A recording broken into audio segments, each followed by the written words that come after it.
भूतिया डॉल की दुकान। एक कहानी एक छोटे से गांव की है जहां एक रहस्यमय दुकान थी जिसे दुकान दरवानी के नाम से जाना जाता था। ये दुकान गांव के बाहरी इलाके में स्थित थी जहां अक्सर लोग नहीं जाते थे। दुकान का मालिक एक बूढ़ा आदमी था जिसका नाम मिस्टर दरवानी। वह हर समय अजीब तरह से बर्ताव करता था और गांव वाले उसे बहुत ही रहस्यमय मानते थे। कहते थे कि उसकी दुकान में बिकने वाली हर चीज में कुछ न कुछ भूतिया शक्ति छुपी होती है। लेकिन सबसे खतरनाक चीज जो वहां बिकती थी वह भूतिया डॉल। वह डॉल बहुत पुरानी थी और उसका चेहरा बहुत डरावना था। उसकी आंखें हमेशा घूमती रहती थी जैसे वह किसी को घूर रही हो। उसके चेहरे पर एक खौफनाक मुस्कान थी जो किसी को भी डराने के लिए काफी थी। हालांकि दुकान में कई अन्य वस्तुएं भी थी लेकिन ये डॉल सबसे ज्यादा आकर्षित करती थी।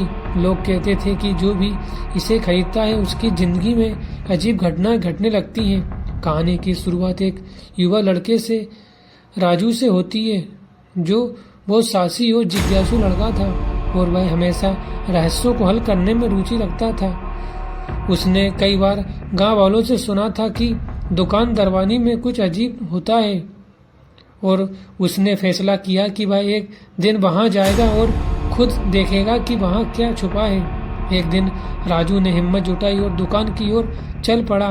दुकान के अंदर घुसते ही उसे एक अजीब सी खामोशी महसूस हुई।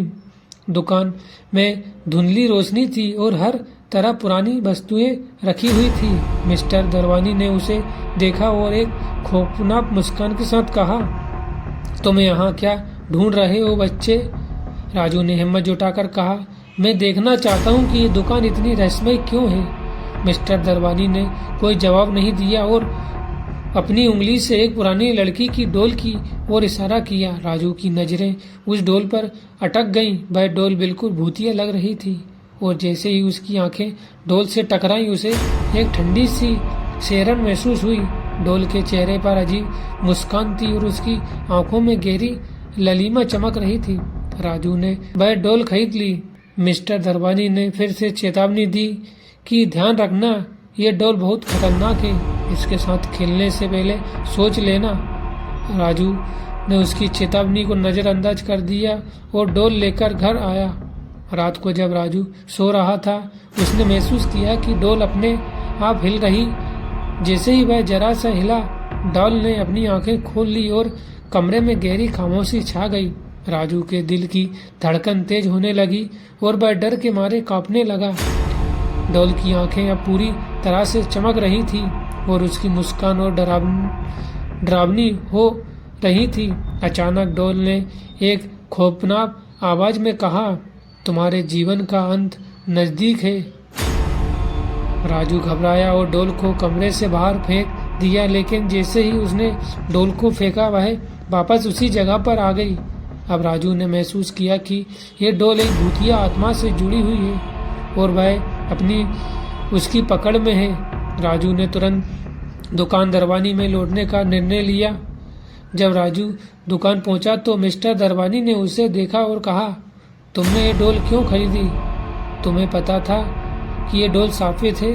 मिस्टर दरवानी ने उसे बताया कि ये एक महिला की आत्मा से जुड़ी हुई है जिसने अपनी मृत्यु के बाद इस डॉल में अपना बदला लिया था। जो भी इस डॉल को खरीदता है वह उसकी आत्मा के कब्जे में आ जाता है। मिस्टर दरबारी ने राजू को बताया कि एकमात्र तरीका इस आत्मा से मुक्ति पाने का डॉल को जलाकर नष्ट करना।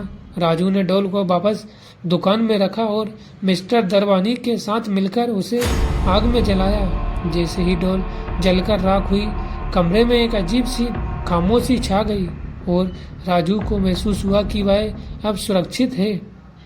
इस घटना के बाद राजू ने अपने अनुभव को सबको बताया और गांव वालों ने एक कसम खाई कि वे कभी भी उस दुकान में कदम नहीं रखेंगे और वह दुकान दरवानी फिर से बंद हो गई। लोग कहते हैं कि मिस्टर दरवानी अब भी वहां कहीं और वह भूतिया डॉल अब किसी और को शिकार बनाने के लिए तैयार है। ये कहानी एक काल्पनिक डरावनी कहानी है जो भूतिया डॉल है और एक रहस्यमय दुकान की ताकत को दर्शाती है। भूतिया डॉल से जुड़ी ऐसी कहानियाँ हमें ये सिखाती है कि कभी कभी अजीब और रहस्यमय चीजों से दूर रहना ही बेहतर होता है।